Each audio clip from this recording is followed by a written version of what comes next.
وقت پہنچے تھے یہاں پہ اللہم اجعلنی احابہما حیبۃ السلطان القصور وابرہما بر الام بالمعروف واجعل طاعتی بوالدی وبری بہما اقر لعلمی من نقدۃ الوسناء واسلج لصدری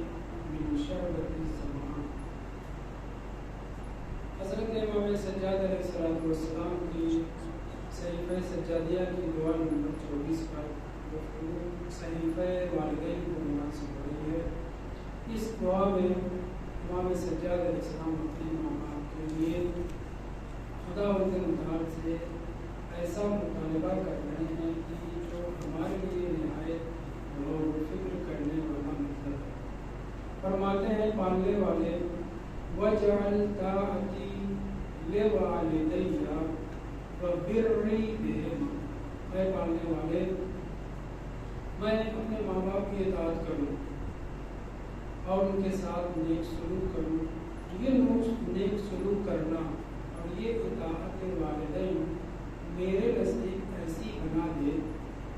میں جو اطاعت کرتا ہوں یہ اطاعت مجھے بوجھ نہ لگے، یہ جو اچھے سلوک کے ساتھ میں اپنے ماں باپ کے ساتھ پیش آتا ہوں یہ نہ صرف یہ کہ بوجھ نہ لگے بلکہ دو تشبیہ ذکر کر رہے ہیں، ان دونوں سے زیادہ میرے لیے پسندیدہ ہو۔ وہ دونوں تشبیہ کیا ہے؟ ایک اقر لعینی من رقدۃ الوسنان، اقر یعنی قرار سے ہے یا قر سے ہے، قر سے ہے قر ٹھنڈک کے معنی میں، جاڑے کے معنی میں، یا قرار سے ہے سرور اور خوشی کے معنی میں۔ اردو میں بھی ہم استعمال کرتے ہیں بہت قرار آ گیا ہے، بہت سکون مل گیا ہے۔ یعنی ماں باپ کے اطاعت میرے لیے کبھی بوجھ نہ رہے، مجھے کبھی برا نہ لگے ان کی بات سننے میں، ان کی اطاعت کرنے میں، بلکہ میرے لیے اتنی پسندیدہ، اتنی پیاری ہو کہ جتنی پیاری وہ شخص جو بہت زیادہ جگہ ہوا ہو، بہت زیادہ جگہ ہوا ہے، سونے کو اسے نہیں ملا ہوا ہے، اس کا پورا بدن بوجھل ہو رہا ہے، اسے نہ کھانے کی پڑی ہے، نہ پانی کی پڑی ہے، نہ لباس کی فکر ہے، بس وہ سونا چاہ رہا ہے۔ وسنان پر وزن فعلان صیغہ مبالغہ ہے، معنی بھی وہی شدید النعاس یعنی بہت زیادہ نیند غالب آنے والا شخص، اس کے لیے وسنان کا لفظ استعمال ہوتا ہے۔ نعاس بھی اسی معنی میں جھپکی آ رہی ہے، نیند آ رہی ہے، گردن گری چلی جا رہی ہے، بدن بوجھل ہوا چلا جا رہا ہے، ایسا انسان اسے نہ اپنے کپڑے کی فکر ہوتی ہے، نہ بھوک پیاس کی فکر ہوتی ہے، بھوک بھی لگی تب بھی وہ فوراً صرف یہ کہتا ہے کہ مجھے بس چند منٹ یا آدھا گھنٹہ سونے کو مل جائے تو میری طبیعت برابر ہو جائے۔ کئی دنوں کا، کئی راتوں کا جاگا ہوا انسان شدید النعاس ہوتا ہے، شدید اس کے اوپر نیند طاری ہوتی ہے۔ اب اس کے لیے سب سے پیاری چیز نہ کھانا ہے، نہ پانی، نہ مٹھائی، نہ کپڑا، نہ سب کچھ بھی نہیں، سب سے پیارا اس کے لیے اس وقت کیا ہے؟ آدھا گھنٹہ مثلاً 20 منٹ 15 منٹ کی نیند۔ یہ جتنی پیاری اس شدید نعاس والے انسان کو نیند جتنی پیاری ہے، اس سے زیادہ مجھے ماں باپ کی اطاعت پسند ہو جائے، ماں باپ کے ساتھ نیک سلوک اور ان کی پیروی میرے لیے اس نیند سے کہیں زیادہ پسندیدہ ہو کہ جو ایک بہت زیادہ جگے ہوئے انسان کو آتی ہے وہ سننا چاہتا ہے۔ بات واضح ہوئی ہے نہیں؟ یہ ایک تشبیہ۔ دوسری تشبیہ وَأَسْلَجْ لِصَدْرِي مِنْ شَرْبَةِ الظَّمَآنِ، ظمآن دامی یعنی پیاسا، عطشان پیاسا، لیکن زمان صیغہ مبالغہ ہے، شدید پیاسا، کئی مثلا دن کا پیاسا ہو، بہت دیر سے اسے پانی نہ ملا ہو، تو اگر کوئی انسان بہت زیادہ پیاسا ہو تو اس کے سامنے کھانا کوئی فائدہ نہیں، مٹھائی کوئی فائدہ نہیں، کپڑا لتا گھر اور چیزیں، شدید پیاسا ہو یعنی جہاں بلب ہو، اب تک کم کی منزل ہو، ایسی صورت میں اسے اچھی سے اچھی چیز دی جائے، کھیلنے کی، لکھنے پڑھنے کی اچھی سے اچھی کتاب، اچھی سے اچھی داستان کے سامنے جو ہے بیان کی جائے، کوئی پروگرام ہنسی مذاق والا کامیڈی والا نہ، اسے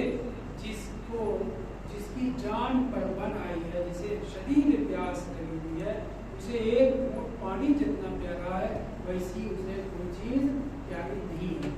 اسلج، سلج یعنی برف، اسلج یعنی اس سے بھی زیادہ سکون اور ٹھنڈک پہنچانے والی چیز ہو ماں باپ کی اطاعت اور ان کے ساتھ نیک سلوک کی، جو ایک بہت زیادہ پیاسے انسان کو ایک گھونٹ پانی سے خوشی محسوس ہوتی ہے۔ بس وہی بات امام نے دو تشبیہ ذکر کی ہے دو چیز کے لیے، والدین کی اطاعت اور ان کے ساتھ اچھے سلوک کو امام نے تشبیہ دیا ہے شدید ترین پیاسے انسان کے لیے ایک جام گلاس پانی کا ایک جام اور ایک گلاس پانی جتنا زیادہ اس کے لیے گوارا و پسندیدہ ہوگا ویسی کوئی چیز اس وقت اسے پسند نہیں ہوگی۔ امام فرما رہے ہیں پالنے والے وجعل طاعتی لوالدیہ، پالنے والے دوسرے سبب پالنے والے میری اطاعت میرے اپنے والدین کے لیے، وبری اور میرا نیک سلوک، بہما ان دونوں کے ساتھ، یہ نیک سلوک یہ اطاعت میرے نزدیک بوجھ نہ ہو، اتنی پیاری ہو اتنی پیاری ہو اتنی پیاری ہو کہ جتنی پیاری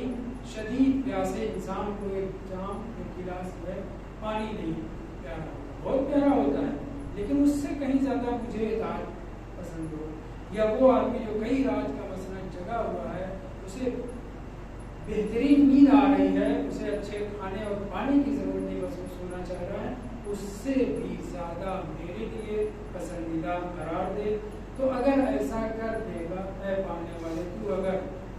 اطاعت والدین کو، والدین کے ساتھ اچھے سلوک کو میرے دل میں بے پناہ پیاری چیز قرار دے گا، تو پھر میں کیا کروں گا؟ ماں باپ میں اور میرے میں اگر کسی چیز کے اندر اختیار دیا جائے گا تو میں ماں باپ کو فوقیت دوں گا، اپنا نقصان ہو جائے ہو جائے، اب زخم آ جائے ماں باپ کو زخم نہ آئے، ہے کہ نہیں؟ اس لیے امام فرمانا پڑتا ہے، اس فیصلے کے اوپر اگلے ہفتے گفتگو کریں گے۔ حتی اوثر علی ہوایا ہواہما، ہوا یعنی کیا؟ دلی خواہش،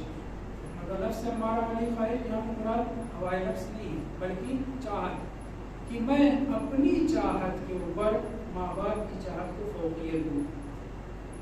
ان کو بھی بھوک لگی ہے، مجھے بھی بھوک لگی ہے، بہترین ایک پلیٹ بریانی ہے، ان کا پیٹ بھرے گا یا میرا پیٹ بھرے گا، کیا کروں؟ اسے میں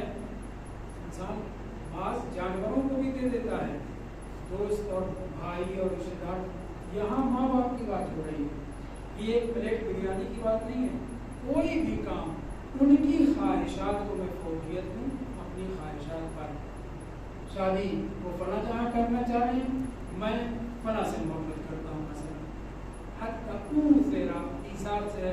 فوقیت دوں اپنی خواہش پر اپنے ماں باپ کی خواہش کو۔ آسان میں اس کے اوپر عمل کرنا، سمجھ رہے ہیں؟ لیکن ہمیں معلوم ہونا چاہیے کہ امام سجاد علیہ السلام ہے کہ جن کی خواہش بھی امام حسین علیہ السلام کی خواہش ہے، فرق نہیں، دونوں معصوم ہیں، لیکن اس کے باوجود اگر بالفرض فرق ہو تو امام کہہ رہے ہیں کہ میں اپنی خواہش پر اپنی چاہت پر اپنے ماں باپ کی خواہش کو فوقیت دوں، مجھے ایسا کرنا۔ وَأُقَدِّمْ عَلَى رِضَايَا رِضَاهُمَا، بیوی ناراض ہو رہی ہے، مثال دینے میں کیا ہے؟ ایسا کام ایسی جگہ پھنس گیا ہوں، یا ماں باپ راضی ہوں گے یا بیوی، دونوں کو میں جمع نہیں کر سکتا۔ حتی اوثر اقدم علی رضایا رضا، اپنی خوشی اپنی رضا، بیوی کے تو چھوڑیے، بیوی تو پھر بھی پڑھائی ہے نا، اپنے نفس کی اپنی خواہش اپنی رضامندی کو، ماں باپ کی رضامندی کو فوقیت نہ دو بلکہ ان کی رضامندی کو فوقیت دو۔ اس کے اوپر بہتر گفتگو اگلے ہفتے کریں گے۔ ابھی یہی دو فقرے جو لفظ استعمال ہوئے ان کے اوپر تھوڑا سا گفتگو کی ضرورت ہے۔ جناب امام سجاد علیہ السلام اس فقرے میں خدا سے مخاطب، خدا سے طلب کر رہے ہیں کہ پالنے والے اگر تو ایسا نہیں کرے گا تو میں ایسا ہو نہیں پاؤں گا خود سے۔ کیا کہ اب ماں باپ کی اطاعت کو، ماں باپ کی کے ساتھ نیک سلوک کو پیاسے کے لیے پانی سے زیادہ مجھے پسند ہو، شدید پیاسے، اور شدید سونے والے کی نیند جتنی پیاری ہوتی ہے اس سے بھی زیادہ پیاری ہو. یہ ایک ایسی چیز ہے کہ جو انسان کے جسم اعضاء کو جو ہے پسند ہوتا ہے. ایک پیاسا تڑپ رہا ہے، اسے پانی چاہیے. ایک شدید جاگا ہوا، اسے آدھا گھنٹہ سونے کا دل چاہ رہا ہے. ایسی جگہ پر نیند کو میں بھول جاؤں، پیاس کو میں بھول جاؤں، ایسا مجھے بنا دے. اپنے ماں باپ کی اطاعت اور ان کے ساتھ نیک سلوک کرنا. تو اچھے برتاؤ کو شدید پیاسے سے، اور دونوں تشریح میں آپ کے سامنے ذکر کر چکا ہوں. امام سجاد علیہ السلام نے ان دونوں تشبیہات کو جو میں نے ذکر کیا ہے، اس میں دو لفظ میر داماد محقق، بہت بڑی شخصیت جناب سید محمد باقر معلم ثالث یا محقق میر داماد انہوں نے صحیح سید حدیث کی مختصر شرح لکھی ہے. اس میں فرماتے ہیں یا یہ مادہ قر سے ہے یا مادہ قرار سے ہے. کل لفظ بھی تھوڑا سا بحث ہونا چاہیے. وہ فرماتے ہیں کہ اگر یہ مادہ قر سے ہے، قر یعنی حر کے مقابلے، گرم کے مقابلے میں ٹھنڈا موسم، تو اس کا مطلب کیا ہے؟ ٹھنڈا ہونا، آنکھ کا ٹھنڈا ہونا. اور اگر مادہ قرار سے ہے تو سکون ہونا. دونوں میں کوئی مسئلہ نہیں ہے، دونوں درست ہو سکتا ہے. مادہ قر سے ہے، آنکھوں کی ٹھنڈک مراد ہے، تو اس کا مطلب یہ ہوگا، عرب لوگ جب استعمال کرتے ہیں کلمہ کو اس طرح سے کہتے ہیں، اقر اللہ عینیک یا عینیک، اقر اللہ عینک، خداوند متعال تمہاری آنکھ کو ٹھنڈا کرے. کیا مطلب ٹھنڈا کرے؟ در حقیقت ٹھنڈا کرنے سے مراد یہاں پر یہ ہے کہ تمہارے اگر آنسو نکلیں تو وہ خوشی کے آنسو، کیونکہ خوشی کے آنسو ٹھنڈے ہوتے ہیں. مقابل میں جب کسی کو بد دعا دینی ہوتی ہے تو کہتے ہیں اسخن اللہ عینک یا اسخن اللہ عینیک، خداوند متعال تمہارے دونوں آنکھوں کو سخی یعنی گرم کر دے. یعنی کیا؟ یعنی غم اور مصیبت میں پڑ جاؤ. تو یہ دعا اور بد دعا کا کلمہ جو اقر اللہ عینیک یا اسخن اللہ عینیک استعمال کیا جاتا ہے، در حقیقت اس کا تعلق آنسو سے ہے. انسان جب بے پناہ خوشی محسوس کرتا ہے تو اس کی آنکھ دبدبا جاتی، چھلک جاتی ہے. یہ جو آنسو ہوتے ہیں ٹھنڈک کے ہوتے ہیں، ٹھنڈے ہوتے ہیں. اب یہ کس لیے؟ یہ علامت ہے کہ انسان بے پناہ خوش ہے. مقابلے میں جب بہت زیادہ بڑی مصیبت غم وغیرہ ہوتا ہے تو انسان رو دیتا ہے، وہ آنسو گرم ہوتے ہیں. یہاں پہ اقر اللہ عینیک یا اسخن اللہ عینیک اسی مطلب میں استعمال ہوا ہے. اور یہی امام بیان کرنا چاہ رہے ہیں کہ پالنے والے تو میری آنکھ کو ٹھنڈک پہنچا، یعنی میرے لیے خوشی کے آنسو نکلے اپنے ماں باپ کی اطاعت میں. اس سے کہیں زیادہ کہ ایک پیاسے کو یا ایک بہت زیادہ جاگے ہوئے انسان کو جتنی خوشی محسوس نہیں. متوجہ ہیں؟ طاعتی لوالدی وبری بہما،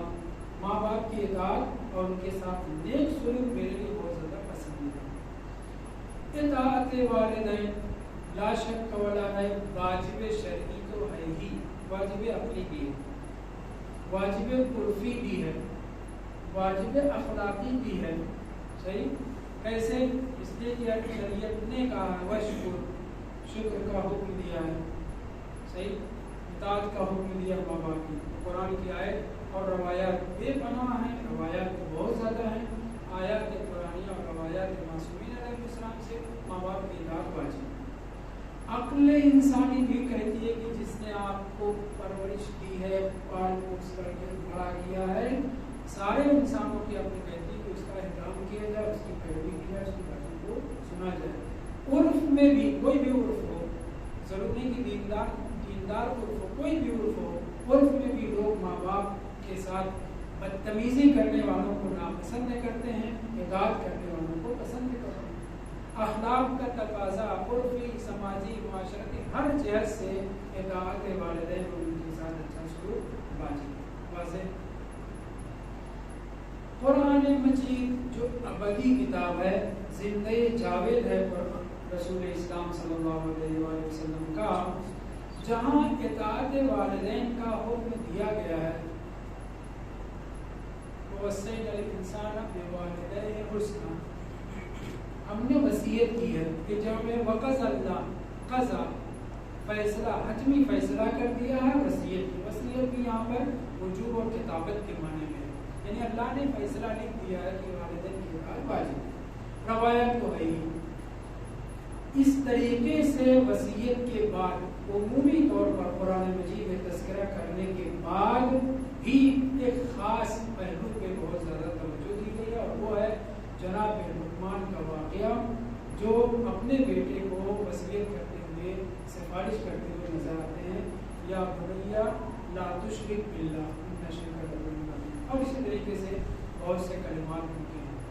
ان کلمات کو دیکھنے کے بعد ہمارے بزرگوں نے جو مطلب نکالا اس میں توجہ دیں۔ ایک، ان وصیتہ ہو کی زمین پڑھ کے جناب لقمان کی طرح، جناب مقدس اردبیلی جو امام المومنین اسلام کے دائمی سے دفن ہے، ادھر اللہ مجلسی المحلی مقدس اردبیلی کی بہت سی کتابیں ہیں، مجموع الفائدۃ والمنار جلد میں 10 جلد میں بھی ظاہر چکی ہے۔ ایک جلد میں ایک کتاب ہے زبدۃ البیان فی احکام القرآن، ایک جلد میں بہت پیاری بہت اچھی کتاب ہے، آیات احکام کے اوپر گفتگو کی ہے۔ وہاں وہ فرماتے ہیں کہ ایک تو خدا نے والدین کی اطاعت واجب کی ہی ہے، پلس جناب لقمان کی وصیتیں اور بیٹے سے ان کا موعظہ، اس کو بھی اس ابدی کتاب میں جگہ دے کر کے خداوند نے کیا کیا ہے؟ عبارت مقدس ہے، توجہ کریں، ان وصیتہ مثل وصیت اللہ کی وجوب الاتباع۔ ایک نبی نہیں تھے حضرت لقمان، نبی نہیں تھے، صالح بندے صالح تھے، مگر ان کی سفارشات، ان کی حکمت عملی، صرف حکمت نہیں، حکمت عملی، بیٹے کو موعظہ اور نصیحت اتنا پیارا تھا کہ خداوند متعال نے ان کے کلمات کو عربی میں ڈھال کر کے قرآن کا حصہ بنا دیا۔ جناب مقدس اردبیلی فرماتے ہیں ان کی وصیت بالکل خدا کی وصیت و سفارش کی طرح سے واجب الاتباع ہے۔ ایک غیر معصوم اپنے صالح الہی کے کلام کو قرآن مجید کا حصہ بنا دیا، ہر مسلمان پڑھتا ہے، قیامت تک سارے مسلمان ان کی وصیتوں کو، ان کی سفارشات کو پڑھتے رہیں گے۔ خداوند متعال نے قرآن مجید کا حصہ بنا کر کے واجب الاتباع کر دیا ہے، اس لیے مقدس اردبیلی زبدۃ البیان میں فرماتے ہیں کہ ان کی وصیت خدا کی وصیت کے مانند ہے اور واجب الاتباع، جو انہوں نے کہا ہے اسے ہم نقل قول نہ سمجھیں۔ مثلا شیطان نے یہ کہا، فرعون نے یہ کہا،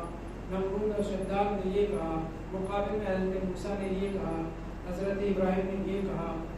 مختلف انبیاء کی گفتگو ہے نا، یہ صرف نقل قول نہیں ہے، نقل واقعہ نہیں ہے۔ حضرت لقمان کے وصایا اور مواعظ یہ سب کے سب واجب الاتباع ہیں، اس لیے قرآن میں جگہ دی گئی۔ اس لیے علامہ مقدس اردبیلی فرما رہے ہیں کہ اللہ نے ان کو اپنی ابدی کتاب میں جگہ دے کر کے صرف نقل قول نہیں کیا ہے، بلکہ جو سفارشات، جو وصیتیں انہوں نے کی ہیں واجب العمل ہے، کیونکہ قرآن کا حصہ۔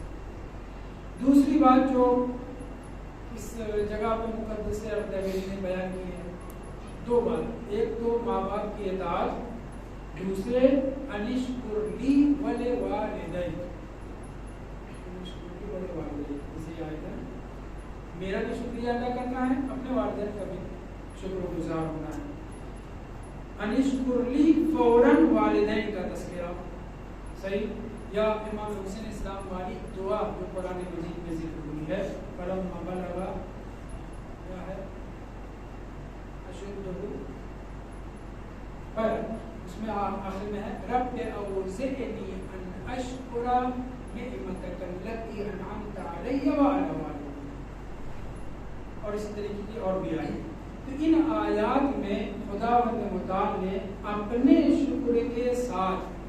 ماں باپ کے شکر گزار ہونے کا حکم دیا، ایک ہی سیوا، اشکر، امر والد ہے نا، امر کا سیوا، میرے لیے بھی والدین کے لیے عطف کر دیا ہے وہاں پہ اطیع اللہ و اطیع الرسول و اولي الامر منکم میں ہم دو اطیع کہتے ہیں دو اطیع کے بعد فرق کرتے ہیں کہ اللہ کی اطاعت اور ہے رسول خدا اور ائمہ تحقیق کی اطاعت نہیں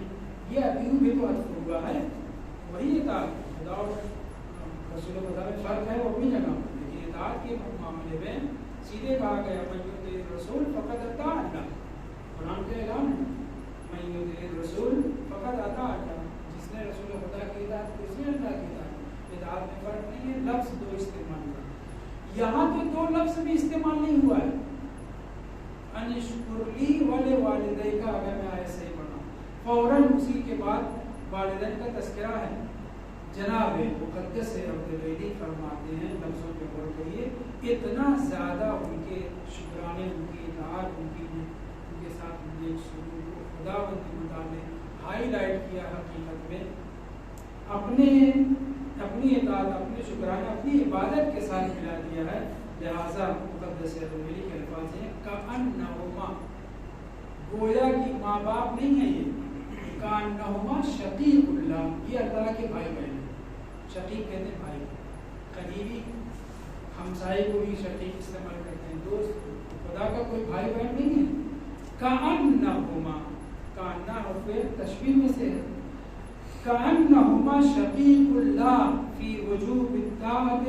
والشکر وحرمت الحقوق گویا کہ ماں باپ نہیں ہے یہ اللہ کے بھائی بہن ہیں جیسے اللہ کی اطاعت واجب ہے ویسے اللہ کے بھائی بہن کی بھی اطاعت واجب ہے ماں باپ کو خداوند مطابق اطاعت کے مسئلے میں ان کے ساتھ نیک سلوک کے بدلے میں ان کے حقوق کے وجوب اور اس کی حرمت اور ادائیگی کے بدلے میں اپنے بھائی کے مانند قرار دیا یہ مقدس عبدالویلی کے کلام کأنہما شقیق اللہ کس چیز میں فی وجوب الطاعت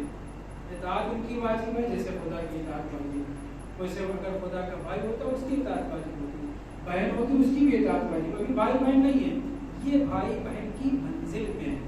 میں نہیں کہہ رہا ہوں مقدس عبدالویلی کہہ رہا ہوں مجھے میں کہہ رہا ہوں کہ شرک کے قائل ہو گئے کأنہما شقیق اللہ شقیق پڑوسی کو بھی کہتے ہیں دوست کو اور بھائی دوست کے لیے بھائی کے لیے استعمال ہوتا ہے امراض کے لیے فی وجوب الطاعت ووجوب الشکر واداء الحقوق ماں باپ کا جو ہمارے اوپر حق ہے ماں باپ کا جو ہمیں شکر گزار ہونا ہے ماں باپ کی اطاعت جو ہمیں کرنی ہے اس منزل میں ماں باپ نہیں ہے خدا کے بھائی بہن ہوئے اس کے بعد جو میں نے ابھی آپ کے سامنے ذکر کیا کہ جناب مقدس عبدالویلی اور بہت سے علماء نے صاف لفظوں میں کہا ہے کہ ماں باپ کی اطاعت صرف واجب قرآنی نہیں ہے واجب روایی نہیں ہے بلکہ واجب عرفی معاشرتی عقلی وغیرہ بھی ہے اس سلسلے میں ایک فقرہ اور میں مقدس عبدالویلی کا ذکر کرنا چاہوں گا فرماتے ہیں البتہ یہ نقل کرتے ہیں جناب مقدس عبدالویلی نہیں یہ عبارت تو نہیں کی اس کے بعد والی عبارت وہ یہ ووجوب شکر نعمت المنعم منہ بہت سی چیزیں ذکر کرتے ہیں آیت کے ذیل میں اور پھر کہتے ہیں کہ کوئی بھی ہمیں کسی نعمت سے نوازے چھوٹی سے چھوٹی نعمت بڑی سے بڑی نعمت تو ہمیں اس نعمت کا شکر گزار ہونا چاہیے اللہ نے دیا ہے مگر اس بندے کے ذریعے سے کوئی جو بندے کا شکر گزار نہیں ہوتا وہ مالک کا شکر گزار نہیں ہو سکتا من لم یشکر المخلوق لم یشکر الخالق روایت نہیں تو کوئی بھی چھوٹا سے چھوٹا ایک گھٹ پانی پلا دے ایک مرتبہ ہاتھ تھام دے سڑک پار کرا دے کوڑے کو مثلا یا کوئی قلم دے دے کچھ بھی چھوٹی سے چھوٹی چیز دے ہم شکر گزار ہوتے ہیں ہونا بھی چاہیے جناب مقدس عبدالویلی فرما رہے ہیں کہ ہر منعم کی نعمت پر شکریہ ادا کرنا واجب ہے اور یہ واجب عقلی نہیں ہے واجب شرعی بعد میں ہے پہلے واجب عقلی ہے عقل یہ کہتی ہے کہ شکر منعم واجب ہے اور اعتقادات کی کتابوں میں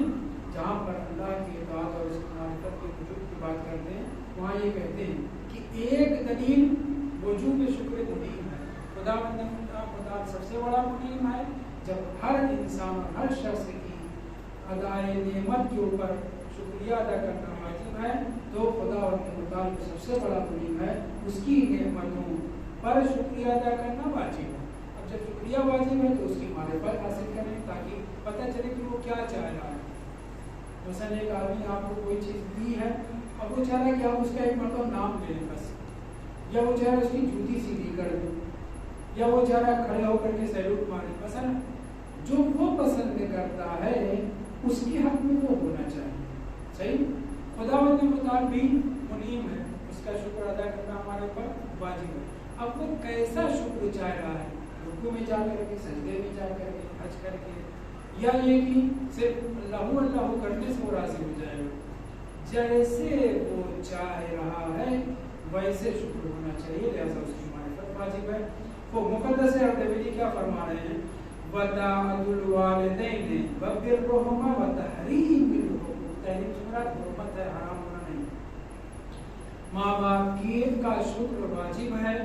ان کی اطاعت واجب ہے، ان کے ساتھ نیک سلوک کرنا واجب ہے، اور ان کے حقوق کی ادائیگی کا خاص و لحاظ رکھنا واجب ہے۔ یہ وجوب واضح ہے، یہ وجوب عقلی بھی ہے، شرعی بھی ہے، عرفی بھی ہے، اور پھر اس کے بعد کہتے ہیں وَسُقُوطُ ذَلِكَ بِالنِّسْبَةِ إِلَى الْكَافِرَيْنِ، تسمیہ کا صیغہ۔ ماں باپ کافر بھی ہوں تو ان کا تب بھی ان چیزوں میں اطاعت واجب ہے جس میں خدا کے حکم سے نہ ٹکرا ہو۔ نیک سلوک تب بھی ان کے واجب ہے، ان کا باپ ہونے کا، ماں ہونے کا جو حق ہے وہ کو پورا کرنا۔ کیا فرمایا مقدس اردبیلی؟ وجوب اطاعت خدا متعال نے جو قرآن میں رکھی ہے وہ کیا ہے؟ مطلق ہے۔ کافر حتی ناصبی ہوں ماں باپ، وہابی ہوں ماں باپ، کچھ بھی ہوں، تب بھی ان کے ساتھ نیک سلوک کرنا، ان کی اطاعت کرنا۔ البتہ لا طاعۃ لمخلوق فی معصیت الخالق، خالق کی معصیت کا جہاں مسئلہ آ جائے وہاں پہ کسی بھی مخلوق کی اطاعت جائز نہیں، تو ماں باپ بھی کیوں نہ ہو۔ جہاں مثلا کہیں نہیں تم نماز پڑھنے نہ جاؤ، نماز نہ پڑھو، ہم نہیں سنیں گے۔ حج نہ کرو، زکات نہ دو، جو واجب چیزیں ہیں اس کو منع کریں یا حرام کے ارتکاب کر رہے ہیں اس میں ہم مخالفت کریں گے۔ کیوں؟ کیونکہ لا طاعۃ لمخلوق فی معصیت الخالق، اور قرآن میں بھی کہا ہے اللہ ان تشرک بہ، ایسے کچھ ہے، اگر وہ ماں باپ تمہیں حکم دیں کہ اللہ کا شرک کرو پھر مخالفت کرنا، صرف ان چیزوں میں مخالفت کرنا ہے جہاں پر حکم خدا کے خلاف جا رہا ہے، ورنہ ثبوت ذالک بالنسبۃ الی الکافرین، ماں باپ کافر بھی ہوں تب بھی ان کا حق ویسے ہی ہے، وہابی ہوں، دشمن اہل بیت ہوں تب بھی ان کا جو حق ہے جس میں خدا سے اور حکم خدا سے ٹکراؤ نہ ہو وہ ان کو انجام دے گا۔ آگے آخر میں مجموع البیان، علامہ طبرسی کی تفسیر کی کتاب ہے، تفسیر میں بھی مہاجرین میں چھپی ہے بڑی بڑی، ان کے قول کو نقل کر رہے ہیں کہ ہمارے بہت سے علماء نے وجوب کا صریح طور پر دیا، صریح سر رہا، ان میں سے ایک لفظ استعمال کرتے ہیں، اس کو توجہ دیں کہ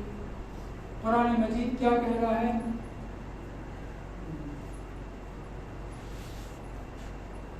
یاد تھی جب وہ بڑھاپے کو پہنچ جائیں تو ان سے ان کی اطاعت ویسے ہی ہے، کفر کہنے کی اجازت نہیں ہے، وَقُلْ لَهُمَا قَوْلًا كَرِيمًا، اچھی بات ان سے کہنا، اچھی بات کا منع کیا جا چکا ہے، لا تقل لَهُمَا اُف، یہ سب بھی کہا گیا۔ کیوں بڑھاپے سے ربط دیا گیا؟ تو اس سے تو یہ پتہ چل رہا ہے کہ ماں باپ اگر ہٹے کٹے جوان ہو اور بچہ کمزور ہو یا بیٹا بڑا ہو کر کے بوڑھا ہو گیا، ماں باپ نے ایسا کھایا کیا ہے کہ ابھی بھی اسے ہٹے کٹے ہوئے تو اس وقت اطاعت نہیں ہے، ان کے ساتھ نیک سلوک نہیں کرنا۔ جناب علامہ طبرسی فرماتے ہیں خص الحال الکبر، بڑھاپے کی حالت کو مخصوص کیا گیا ہے اس آیت میں، وَإِنْ كَانَ الْوَاجِبُ طَاعَةَ الْوَالِدَيْنِ عَلَى كُلِّ حَالٍ، اصل والدین کی اطاعت ہر حال میں واجب ہے، کسی بھی حال میں ہو، سو رہے ہوں، جاگ رہے ہوں، شرک کی حالت میں ہو، نفاق کی حالت میں ہو، وہابی ہو گئے ہو، کچھ بھی ہو گئے ہو، کسی بھی حالت میں ہو، چاہے ہٹے کٹے ہو، دبا کرے کما رہے ہو، کچھ بھی، اگر ماں باپ ہیں تو پھر تو پھر خصہ الحال الکبر کیوں، بڑھاپے کی حالت کو مخصوص کیوں کیا گیا ہے؟ کسی کو آیت یاد ہے؟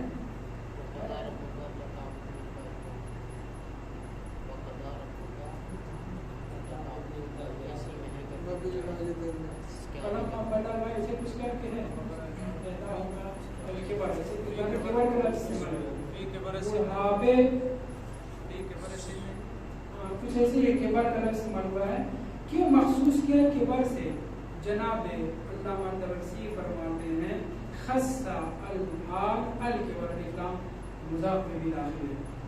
یہ جو حالت کبر سے مخصوص کیا گیا ہے، اس سے نہ سمجھیں کہ اگر ماں باپ پڑھتے کٹے ہیں، پیسے والے ہیں اور بہت مناسب صحت والے ہیں تو ان کو اطاعت نہیں کرنا، ان کی بات ان کا لحاظ نہیں، خصہ حال الکبر کیوں؟ لأن الحاجت اکثر فی تلک الحال، کیونکہ بڑھاپے میں ماں باپ کو زیادہ ضرورت ہوتی ہے،